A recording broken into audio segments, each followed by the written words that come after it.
Bon après-midi, mesdames et messieurs, et bienvenue au webinaire d'aujourd'hui. Je vous rappelle que cette téléconférence est enregistrée. À ce stade, les participants sont en mode écoute. Pour ceux d'entre vous qui êtes au téléphone et qui avaient besoin de l'aide d'un téléphoniste pendant l'appel, veuillez appuyer sur étoile 0. Sur Internet, si vous avez besoin d'aide, utilisez la boîte de dialogue. Je cède à présent la parole à votre animatrice, Jennifer Zellmer, présidente et chef de la direction de la Fondation canadienne pour l'amélioration des services de santé. Madame Zellmer. Merci. Bonjour et bienvenue au webinaire d'aujourd'hui. Nous nous concentrons aujourd'hui sur les familles et les proches aidants pendant la pandémie de la COVID-19. Je vois de bons amis. Et pour ceux d'entre vous qui n'êtes pas encore inscrits, qui ne vous êtes pas encore présentés dans la boîte de dialogue, faites-le maintenant. Si vous voulez entendre la séance en français, veuillez appuyer sur le numéro de téléphone que vous voyez à l'écran, ainsi que le code ou l'identifiant de conférence. J'aimerais reconnaître en commençant que je me trouve sur des territoires ancestraux habités par des peuples autochtones depuis le début. Je suis à Ottawa, le territoire ancestral non cédé de la nation algonquine Anishinaabe, et j'apprécie énormément leurs liens historiques à cet endroit.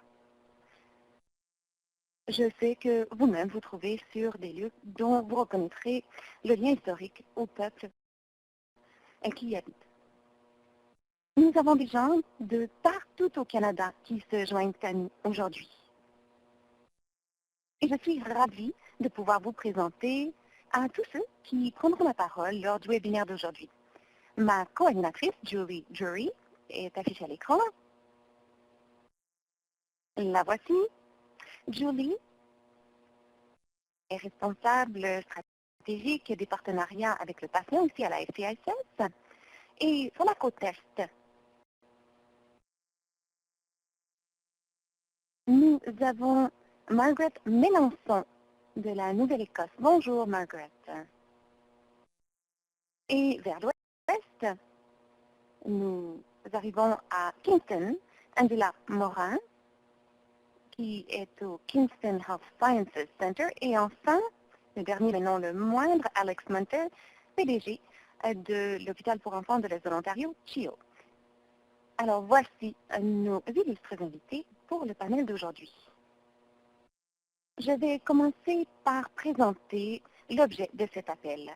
Et ensuite, je céderai la parole à Julie, qui vous donnera un aperçu de la conversation avant qu'on se lance en panel.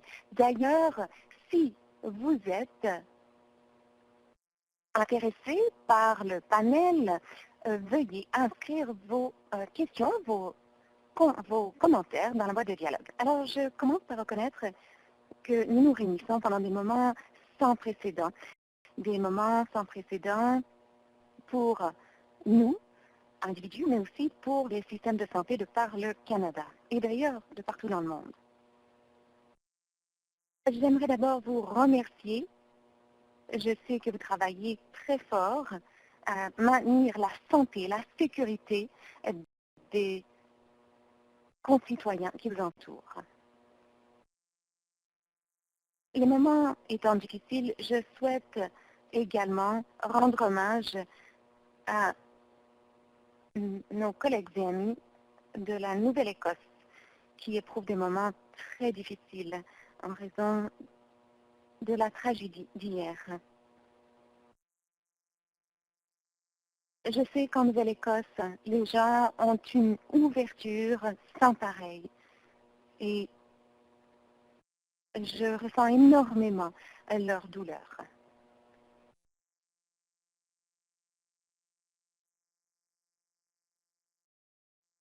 Nous sommes dans des moments tumultueux et donc il est important de réfléchir à ce qui change et ce qui ne change pas.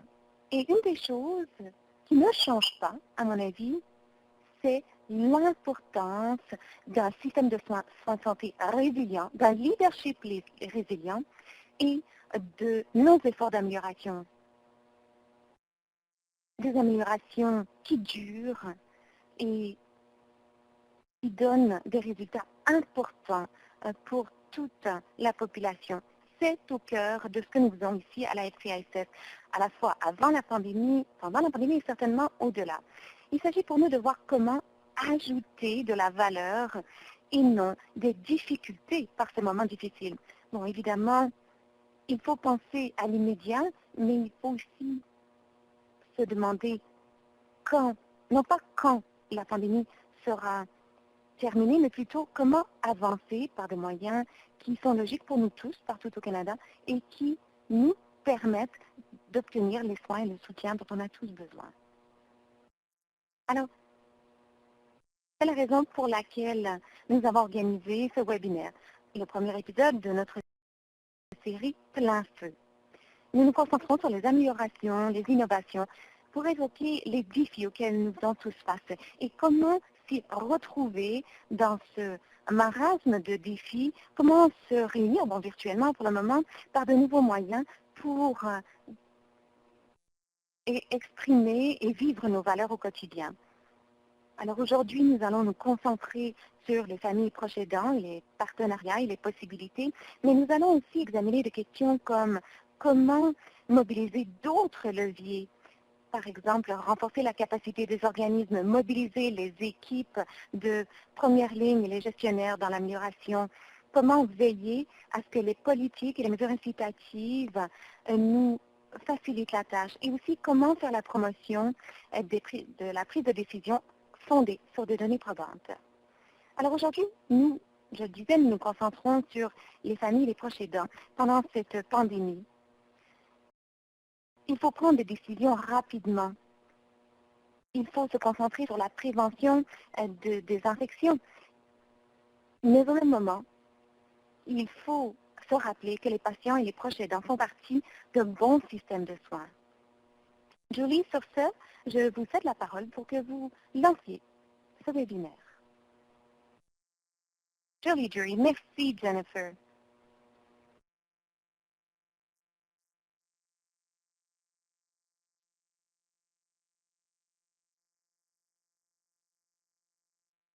Alors, merci beaucoup d'avoir fait cette introduction.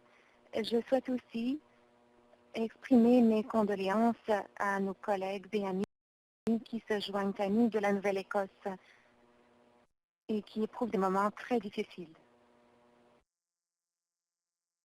Alors, on parle aujourd'hui de ce qu'est la présence des proches aidants des familles et quels sont les rôles des proches et des proches aidants à titre de partenaires de soins. Je souhaite d'abord expliquer la terminologie. On entend beaucoup parler de limites aux visites, de limites aux heures de visite. Et c'est très difficile pour les proches et proches aidants. Vous savez, rappelez-vous que les visiteurs, ce sont les gens qui visitent et offrent peut-être un soutien émotif ou font une visite brève pour accompagner quelqu'un. Cela dit, les proches aidants ne sont pas des visiteurs, ce sont des partenaires de soins. Ils ont un rôle actif et ils ont un rôle d'ailleurs à jouer dans le système de soins de santé. En 2014, la Fondation canadienne pour l'amélioration des services de santé est entrée en partenariat avec l'IHI pour lancer une campagne intitulée Meilleurs ensemble, pour que les patients puissent désigner un membre de leur famille ou un proche qui puisse avoir accès à eux en permanence. Et cela a eu un grand impact d'après les recherches que nous avons faites. À la prochaine diapositive, je vais vous présenter la valeur de la contribution de ces proches et ces proches aidants avant la pandémie de la COVID-19 et ensuite je parlerai de la COVID-19. J'aimerais m'attacher, je le disais, à la terminologie et aux restrictions imposées par la pandémie. Les mesures mises en place par les organismes de soins de santé pour permettre aux familles de demeurer actives. Je vous ai dit il y a un moment qu'un visiteur n'était pas un partenaire désigné de soins. J'espère qu'au fil de cette conversation, nous penserons à cela et que nous reverrons la terminologie dont on se sert. Nous vivons des moments difficiles. Le risque de transmission est très élevé et donc il y a des restrictions importantes imposées aux visites hospitalières. Et j'espère qu'au fil de cette conversation, nous pourrons avoir une conversation à cet effet, c'est-à-dire à quoi ressemblent ces restrictions au fil de cette pandémie et comment peut-on continuer d'offrir des partenariats aux proches et proches aidants.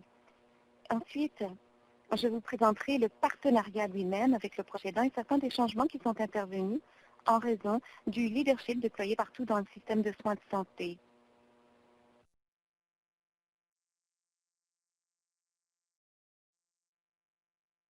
Nous parlerons aussi des moyens par lesquels on pourra recalibrer nos stratégies pour inclure les proches et proches aidants dans les soins essentiels. À quoi pourrait ressembler la désignation d'une personne qui aurait accès à son proche malade en suivant une formation. Et pour parler aussi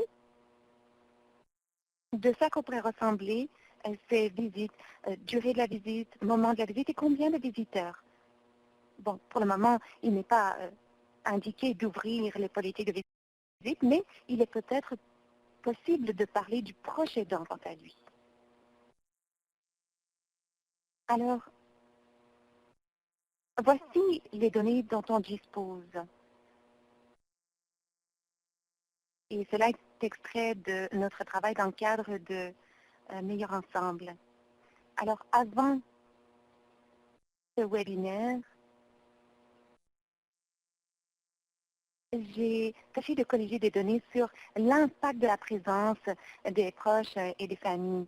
Ceci est fondé sur des données probantes et c'est des données très fiables. Vous savez, les proches aidants diminuent les erreurs de médication, permettent de réduire les chutes et les blessures causées par des chutes. Ils permettent de réduire l'angoisse et la dépression chez les patients et leurs familles. Et d'ailleurs, les données nous montrent que la présence des proches et proches aidants améliore la planification des congés, les transitions de soins et permet aussi de réduire les réadmissions.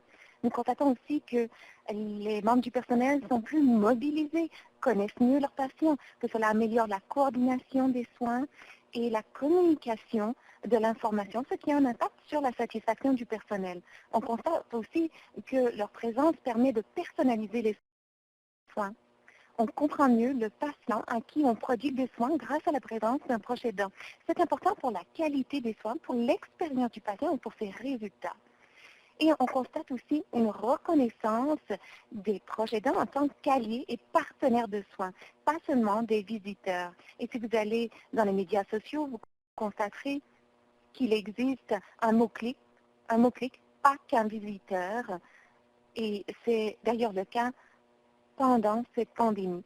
Il y a un défi pour les proches et proches aidants qui prodiguent des soins activement à leurs proches et qui pour le moment font face à des restrictions.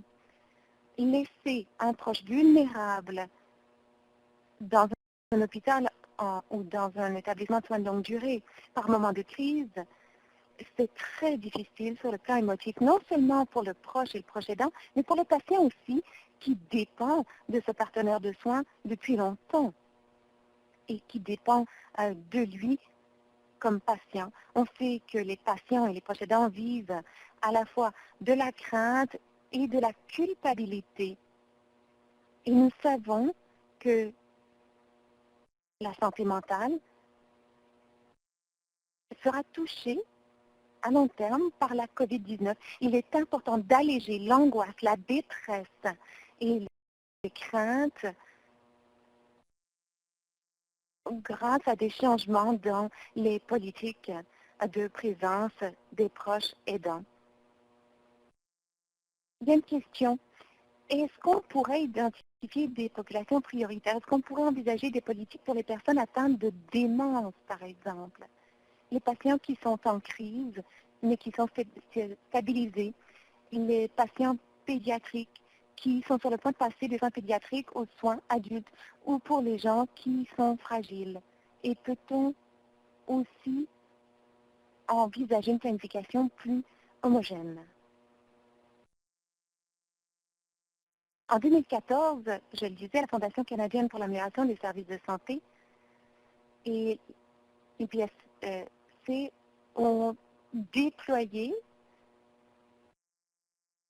Meilleur ensemble. Il s'agissait pour nous de recadrer les politiques et les partenariats avec les proches aidants. Il n'est pas moment pour nous de lancer un nouveau programme, mais ce qu'on a fait, c'est de revoir ce qu'on a fait en 2014 et on a pris un cliché de la situation pré-COVID-19 et on a aussi pris un cliché pendant la COVID pour voir les partenariats, pour voir comment ils se comparent. Le réseau de santé universitaire nous a permis d'établir les changements, de les mesurer.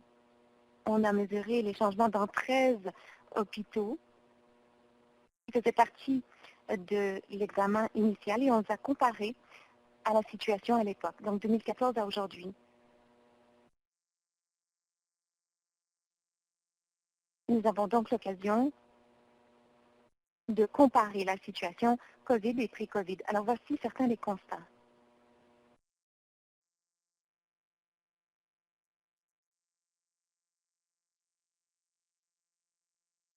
Parmi les 118 hôpitaux échantillonnés, on a constaté que ceux qui avaient des politiques accommodantes, c'est-à-dire moins de 13 heures, c'était environ 32 en 2015, une augmentation à 73 en 2020. Les établissements qui utilisaient des politiques souples, c'est-à-dire 24 heures sur 24, 7 jours sur 7, la présence des proches aidants était permise en tout temps, en d'autres termes. Donc, ces établissements sont passés de 23 à 67 de 2015 à 2020. Alors, en 5 ans, on constate une modification importante des soins centrés sur le patient et de la participation des proches à l'amélioration de la qualité. De par le monde, les soins de qualité sont maintenant perçus comme des soins qui comprennent des proches aidants et qui tiennent compte des préférences du patient et du proche aidant. Alors, on a constaté ce changement important. Qu'est-ce qui s'est passé depuis?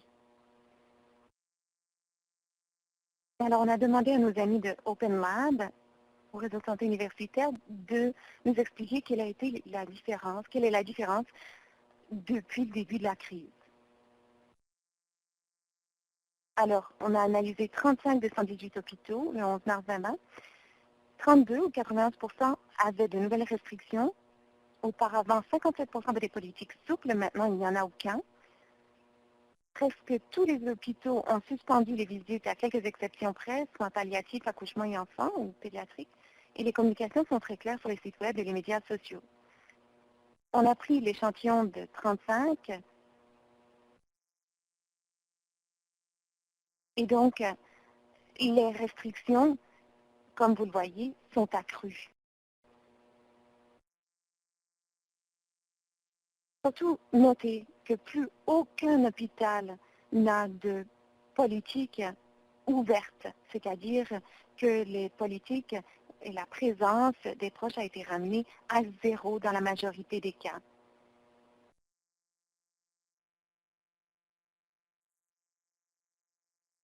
Les communications sont très efficaces. On explique très clairement aux gens que les visites ne sont plus permises. Les soins actifs peuvent être un événement très important dans la vie de quelqu'un.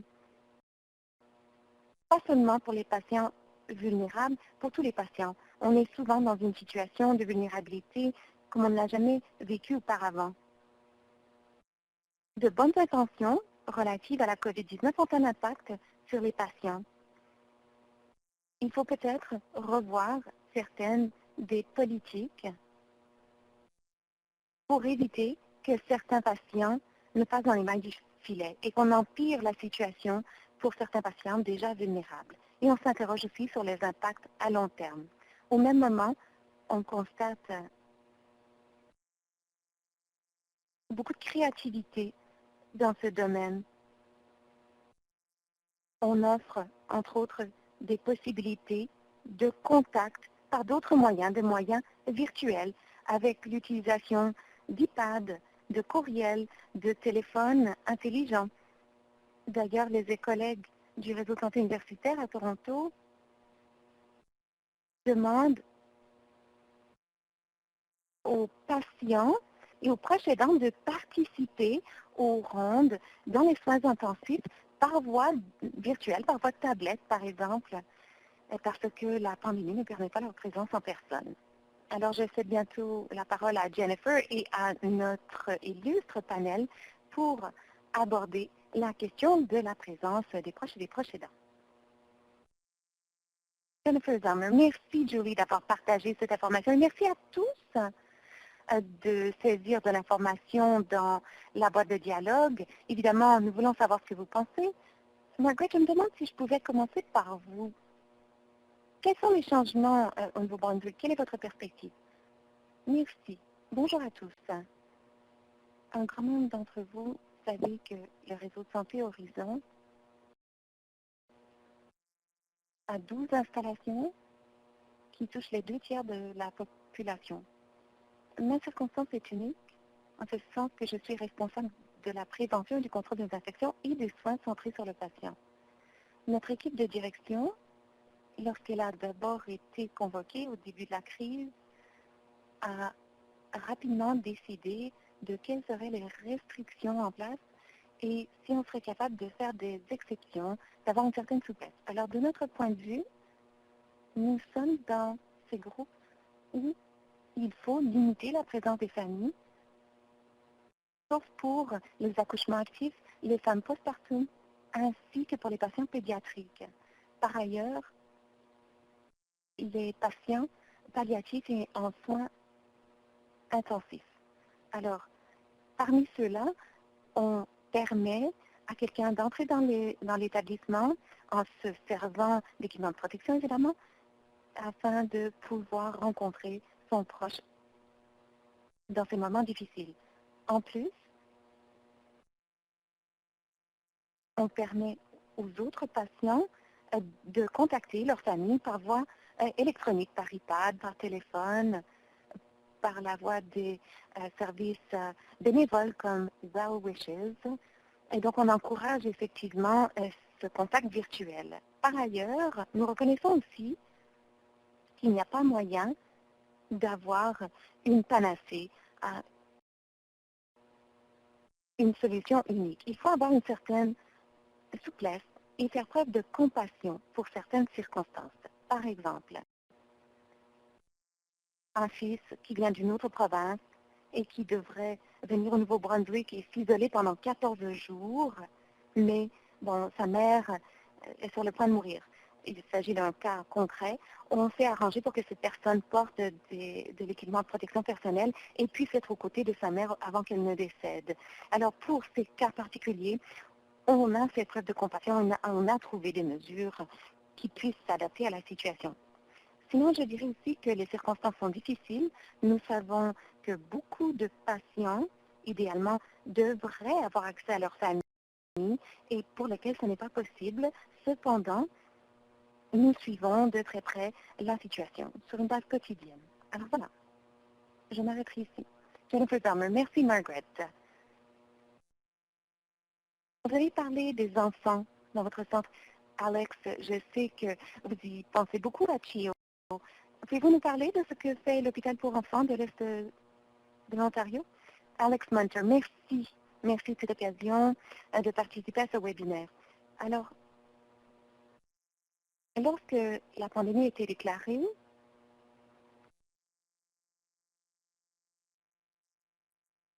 nous ne recevions pas beaucoup de conseils de la part des autorités C'était des directives globales qui touchaient donc toute la province. Et à ce moment-là, nous avons pris nos restrictions pour la période virale en place et nous les avons déployées. Et d'ailleurs, pour rejoindre ce que disait Julie pendant son exposé, pendant la saison virale, la saison de la grippe, nous limitons les visiteurs. Les patients et les proches aidants ne sont pas perçus comme des visiteurs. Ils font partie de l'équipe de soins, il faut le dire.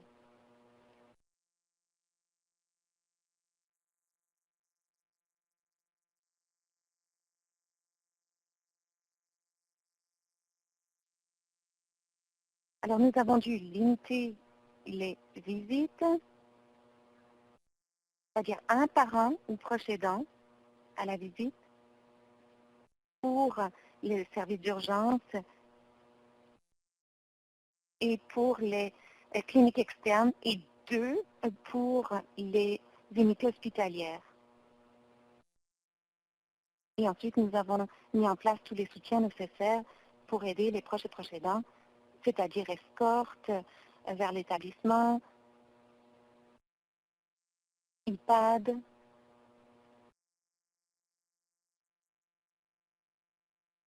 médicaments livrés dans la chambre, nourriture livrée dans la chambre, pour essayer de leur faciliter un peu la vie et aussi pour limiter le nombre de personnes qui entrent et sortent de l'établissement,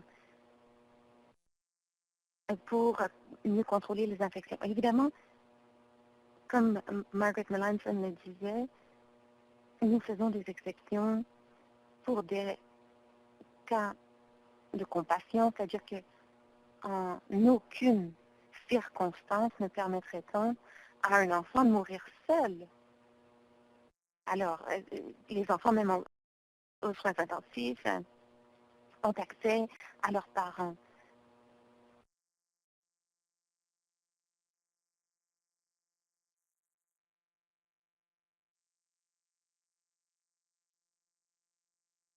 Alors, nous devons absolument faire des exceptions fondées sur la compassion.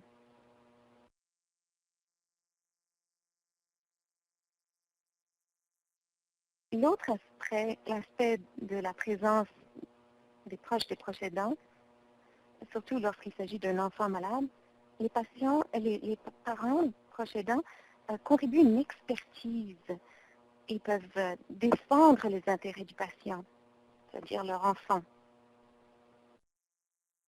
Et ils aident aussi. L'Ontario a moins d'hôpitaux à soins actifs par par habitant, que les autres instances. Alors, il faut aider les familles à s'occuper de leurs enfants pour éviter leur venue dans les soins intensifs.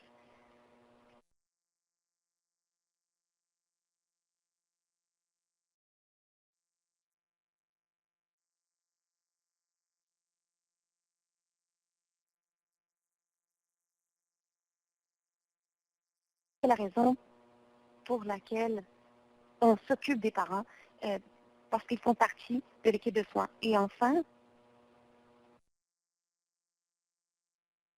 je dirais que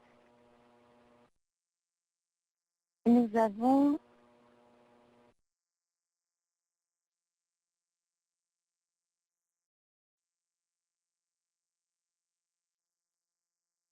la participation de patients dans un groupe de travail responsable des communications, de toutes les activités de l'hôpital. Et donc, nous tâchons de gérer la crise en tenant compte de la voix des parents et des familles, tandis que nous prenons des décisions. À la vitesse de l'éclair, d'ailleurs, il faut le dire.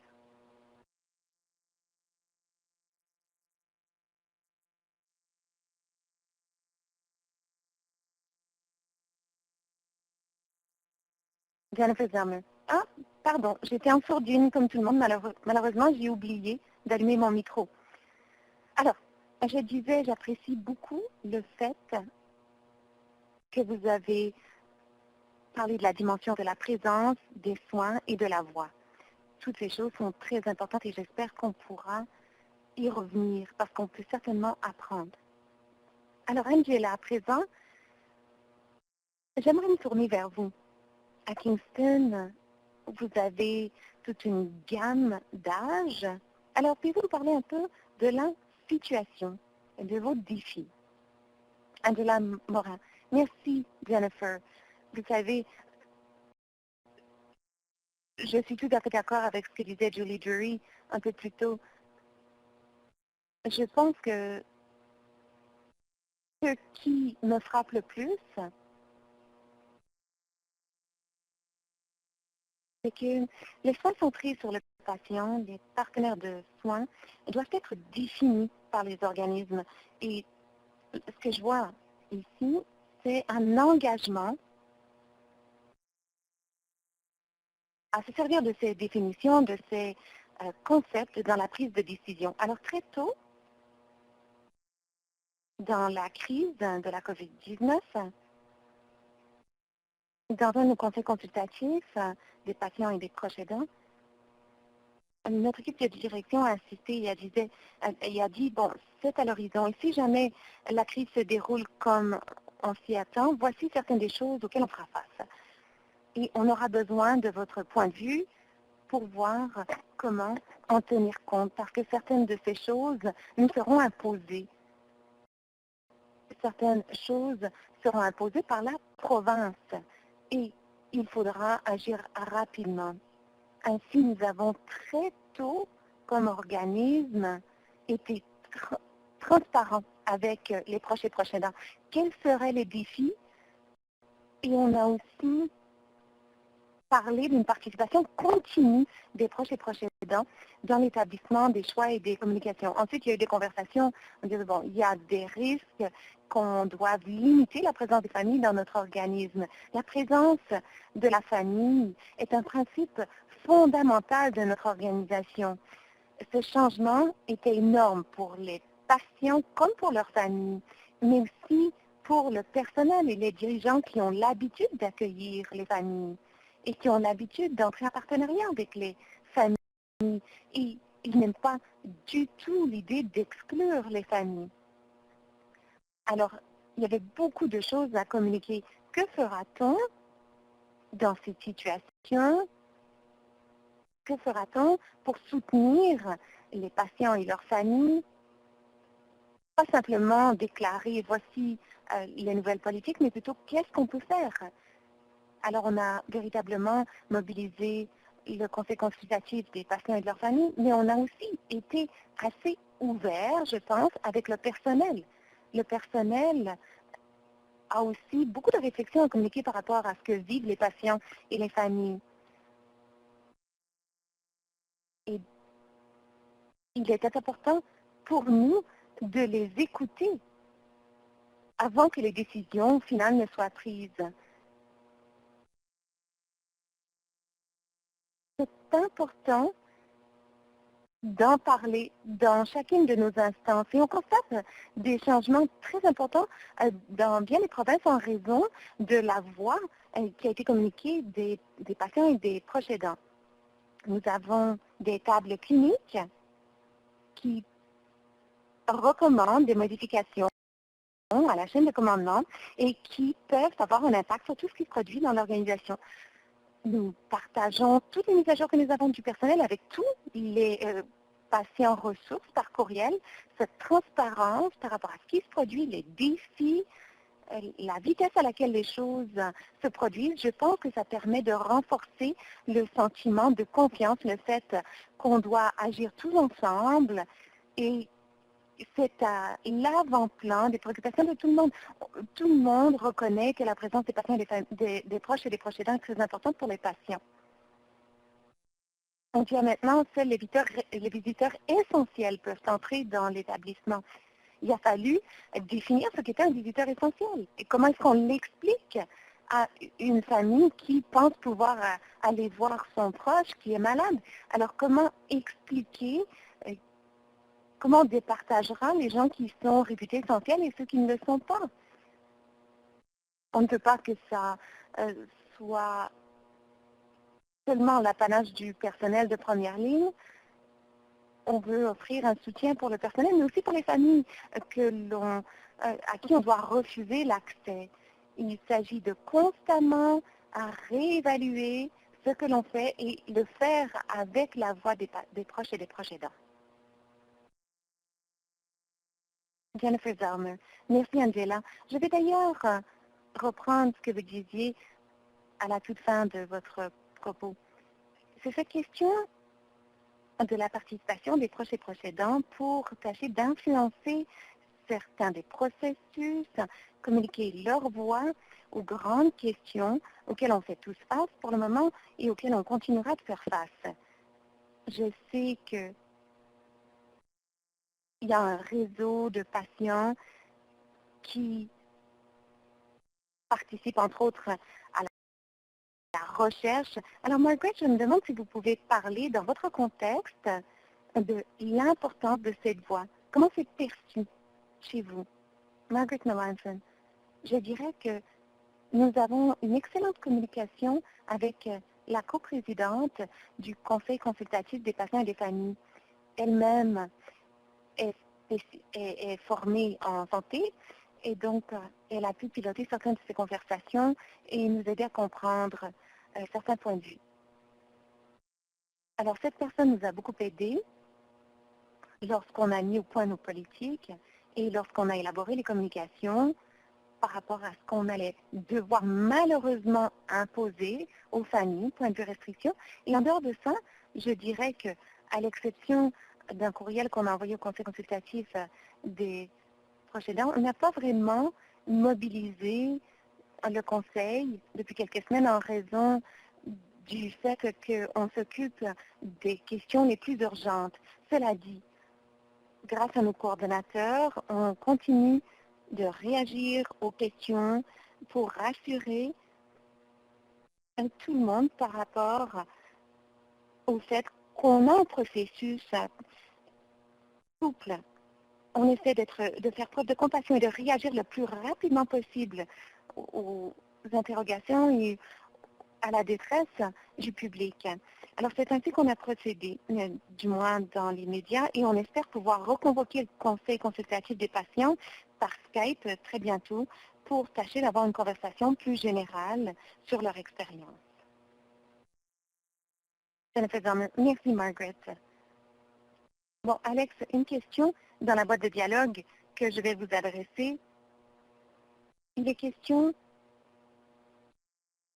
du travail que vous faites à CHEO et de l'impact que vos politiques pourraient avoir sur les autres établissements. C'est-à-dire comment répercuter ce que vous faites dans un hôpital pédiatrique sur le reste de la province. Alex Munter. Alors, depuis la déclaration de la pandémie, nous avons mis en place une équipe de gestion des événements qui se rencontrent quotidiennement et nous avons des représentants des familles qui font partie de ce groupe. Et 3 personnes partagent cette charge parce que, bon, on se réunit tous les jours, je le disais.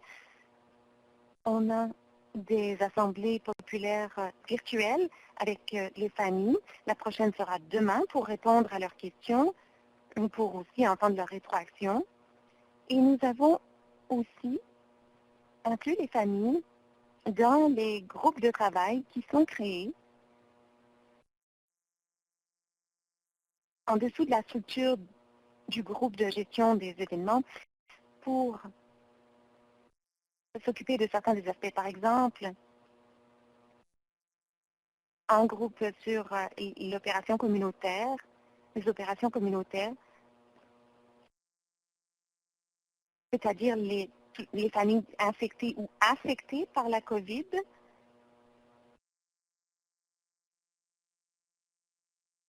Alors, c'est important de les prendre en compte dans la structure pour adapter notre réponse. Alors, on tient vraiment à inclure la voix des familles dans tout ce que l'on fait. Et on a aussi une participation ponctuelle. Par exemple, on consulte les familles par rapport aux communications, par rapport au changement, mais aussi les médias, parce que les médias nous permettent, surtout les médias sociaux, de recueillir de la rétroaction et de savoir quelles sont les préoccupations des familles. Pour les questions plus générales,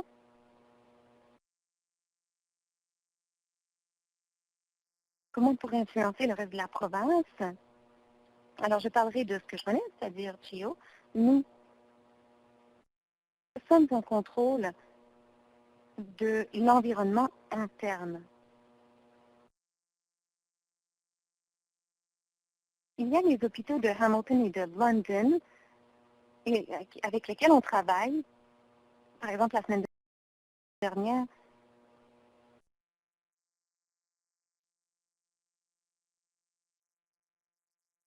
on communiquait les changements de politique qu'on a mis en place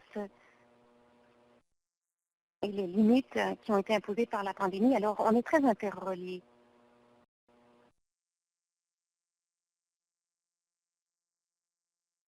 Alors, on reste en communication, on partage des idées, des documents.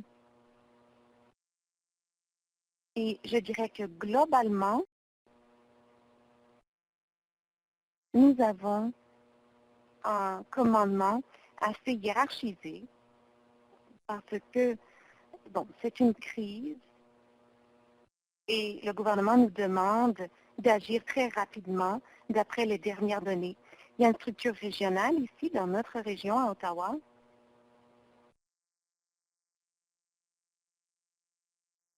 Il n'a pas beaucoup de ressources.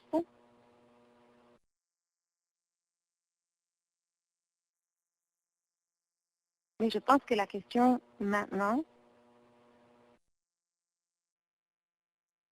est de déterminer comment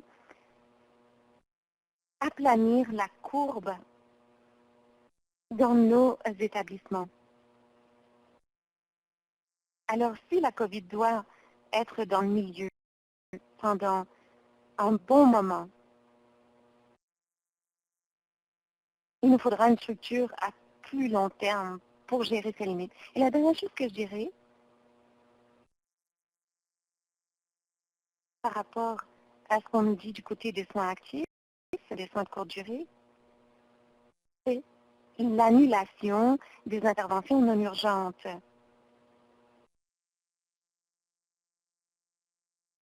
Du point de vue de la santé de l'enfant, bon, un mois, c'est un mois, mais plus longtemps durera les restrictions, plus ça aura un impact sur la santé des enfants et le développement des enfants. On sent la pression et elle nous est rappelée tous les jours par les familles. Les familles souhaitent que l'on commence à accélérer la prestation des soins qui étaient prévus avant la crise.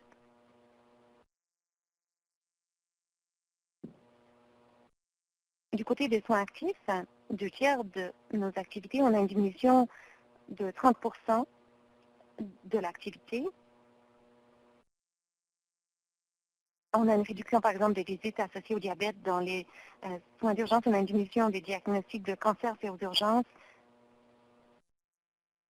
Il n'y a pas moins de diabète et il n'y a pas moins de cancer. Ces choses ne disparaissent pas en raison de la COVID-19.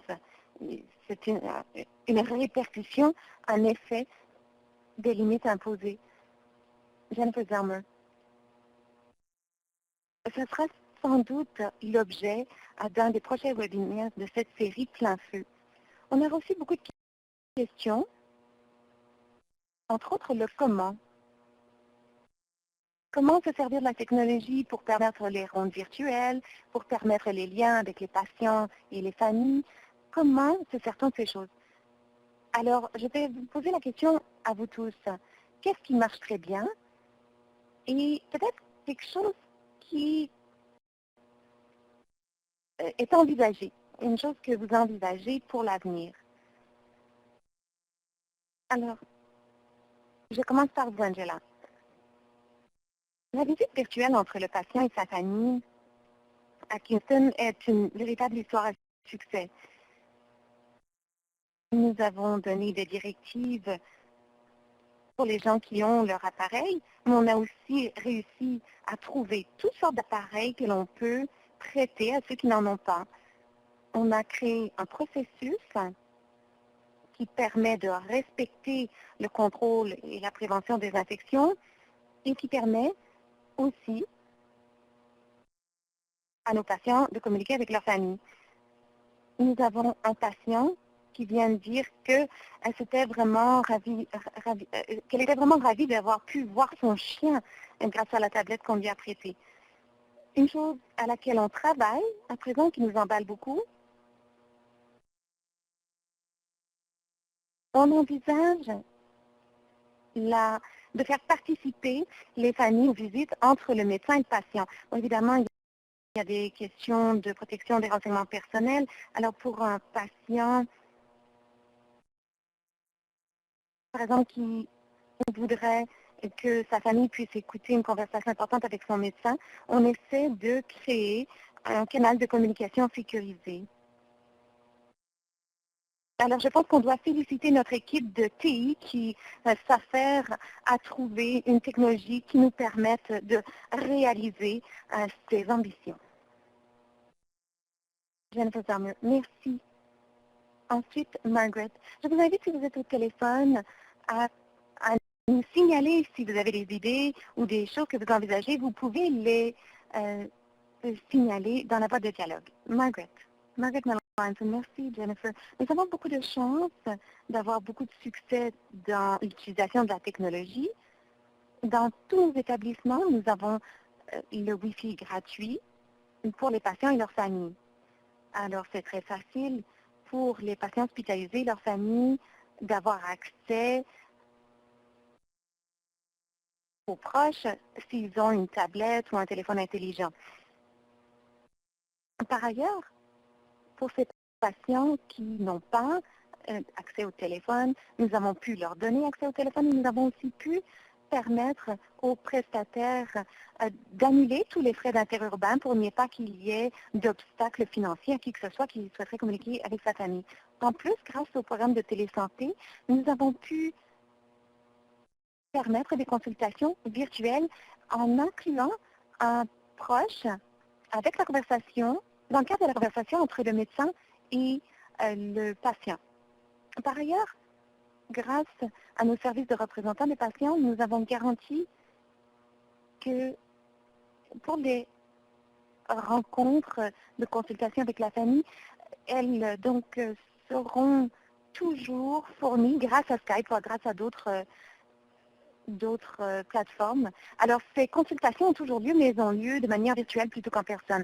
Et les représentants des familles ont vraiment insisté sur ces possibilités pour que tout le monde puisse rester informé le plus possible. Alors, globalement, je dirais qu'il y a eu quelques anicroches, mais je pense que globalement, les membres de la famille se sentent relativement à l'aise avec les systèmes virtuels et électroniques que nous avons mis en place. Jennifer Sommer, merci. Alex? Alex Munter. Eh bien, de mon point de vue, la cadence est beaucoup trop lente du point de vue des soins virtuels. Et on fait, enfin, ces choses qu'on aurait dû faire il y a longtemps, je pense. Alors, on élargit énormément les soins virtuels. Vous savez, la santé mentale n'a pas de déclin dans la productivité. Toutes les activités sont passées à un mode de prestation en ligne.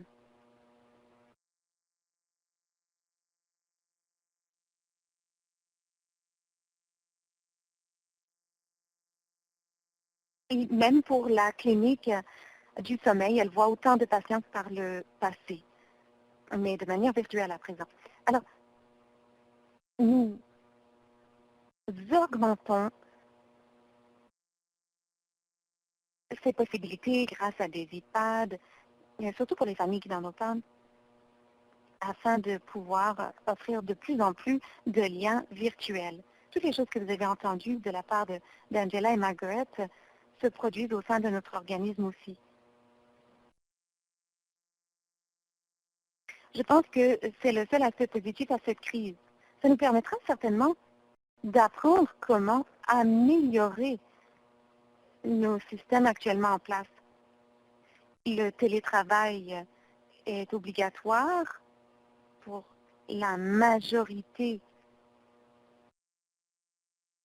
des professionnels. Donc, on a plus de place. On a les coudées un peu plus franches pour ceux d'entre nous qui vont toujours venir au travail. Mais je dirais qu'il nous faudrait un rayonnement plus proactif dans la communauté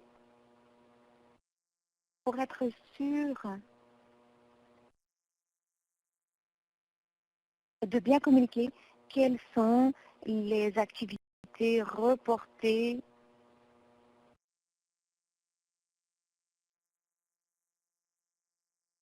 surtout pour les familles qui ont une relation existante avec l'hôpital.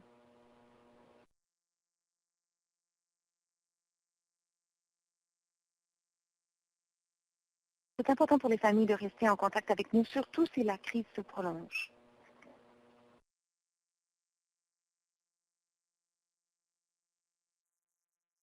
Jennifer Zommer, merci de me rappeler d'enlever ma sourdine.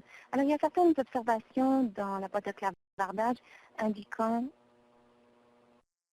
que des gens ne reçoivent peut-être pas de soins pour le moment parce qu'ils sont inquiets de se présenter en centre hospitalier ou parce que les soins ne sont pas fournis en raison de la crise de la COVID-19. Quelles sont vos réflexions par rapport à vos priorités, les priorités que vous entendez de la part des patients et proches pour la gestion de ces questions? Margaret, que faites-vous de ce côté? Margaret Melanson. Eh bien, je vais rebondir sur ce que disait Alex Munter. Les familles et les patients communiquent avec nous, surtout pour le report de chirurgie.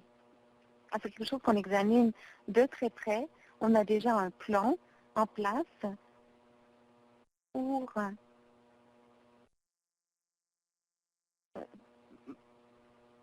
permettre les chirurgies dites non urgentes, mais les plus urgentes du lot, de se produire le plus rapidement possible.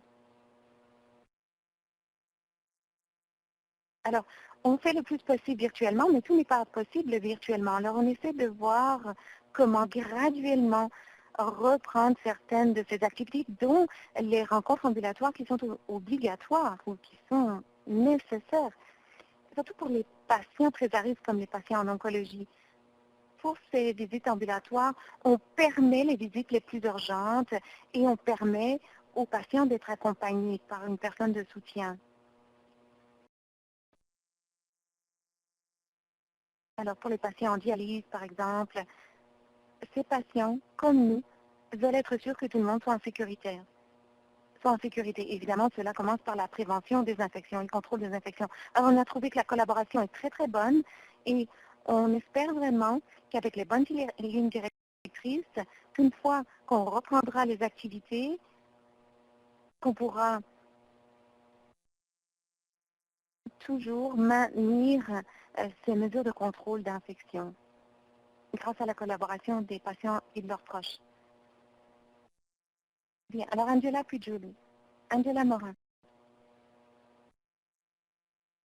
Eh bien, évidemment, les soins sont toujours une préoccupation pour les patients comme leurs proches, surtout pour ceux dont les interventions ont été reportées, tandis qu'on suivra l'évolution des questions touchant les soins de longue durée. Vous savez, il y a un lien étroit entre l'hôpital et les soins de longue durée. Alors, comment peut-on s'entraider à l'avenir? À mon avis, ce sera une véritable priorité pour les patients et les familles. Il s'agit de déterminer comment on reprendra les activités tout en garantissant que ce qui est important pour eux soit pris en compte, tandis qu'on prend des décisions en matière de politique. Il y a plus de travail à faire, peut-être au niveau provincial, d'où vient le mandat en fait de rouverture de ces activités. Julie. Jury. Eh bien, évidemment, les patients et les familles nous posent beaucoup de questions sur l'accès. On a cité beaucoup d'exemples de partout au Canada concernant le manque d'accès qui cause des préjudices. Alors, nous avons un problème, effectivement, et je pense que les patients et les familles veulent savoir qu'on s'y attache. Il ne s'agit pas seulement de l'exposition au coronavirus. Ce qui les inquiète aussi, c'est la réduction des services diagnostiques, des interventions, des chirurgies. Et il y a des gens qui vivront un préjudice si ce n'est pas déjà le cas. Ils sont lésés en raison de ce manque d'accès. Alors, le moment est venu de s'occuper de ces questions. Vous savez, je surveille ce qui est inscrit dans la boîte de dialogue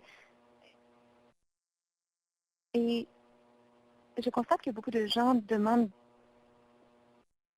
si on mesure les préjudices vécus par les patients qui n'ont pas la présence d'un proche ou d'un proche aidant. Les proches aidants ne sont pas là simplement pour visiter, ils s'occupent de l'hygiène, ils surveillent le traitement, les médicaments pour les patients pédiatriques, les parents, généralement, savent très bien comment s'occuper de leur enfant, parfois un peu mieux même que le personnel infirmier. Alors, est-ce que quelqu'un mesure ce risque et donne cette rétroaction au ministère compétent? Alors ça, c'était une question d'autre que je voulais aussi préciser. J'ai parlé de visiteurs et de proches aidants. Les proches aidants peuvent être des amis. Ils peuvent être un soignant délégué par le patient. On n'est pas forcé, c'est pas forcé que ce soit un parent. Et ensuite, quelqu'un me disait, est-ce qu'on crée une hiérarchie? Les visiteurs sont-ils aussi importants? Bon, aujourd'hui, en temps de crise, non, les visiteurs ne sont pas aussi importants. Mais les proches aidants, eux, comme on le disait déjà, font partie des politiques, des organismes et ils sont membres de l'équipe de soins. Alors, je pense que pour le moment, il faut continuer de tracer une ligne entre les proches aidants et les visiteurs, mais je pense qu'il faudra élargir le cercle au fil du temps des proches aidants et ensuite des proches des familles et des visiteurs qui sont désignés par les patients. Bon, on sait, il y avait une question par rapport à l'équipement de protection. Évidemment, comme il y a une pénurie, peut-être que ça limitera la participation des proches aidants, étant donné qu'il faut les maintenir pour le personnel soignant. Mais je vais vous dire, les familles pourraient suivre une formation, mais elles savent déjà ce qu'est l'hygiène des mains. Et elles ont beaucoup de connaissances à cet effet. Jennifer Dahmer. Merci, Julie.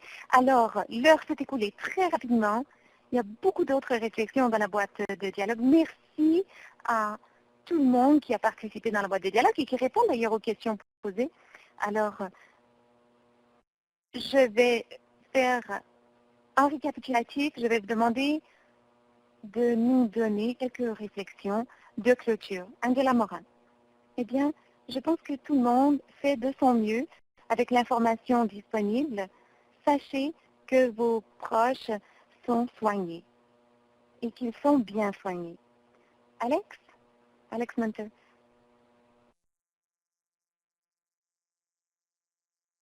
Il faut que les changements dans le système soient positifs sur le long terme pour les patients et leurs familles.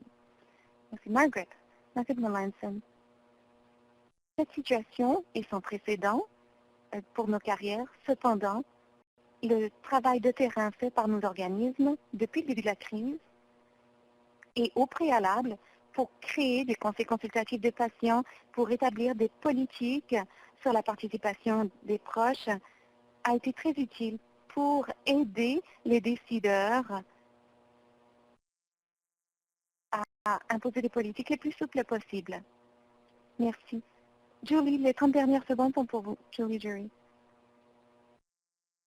Continuons de discuter. Nous apprenons tous les uns des autres. Les questions que vous posez sont très importantes et sont importantes pour tout le monde. Il faut donc continuer de communiquer le plus possible. Et merci à tout le monde pour le travail que vous faites. Bien évidemment, merci à tous d'avoir participé à ce webinaire et j'espère qu'ensemble, on pourra continuer de discuter de l'avenir. Merci à tous. Nous allons afficher la vidéo ainsi que les diapositives et nous allons faire le suivi de vos questions également. Merci à tous.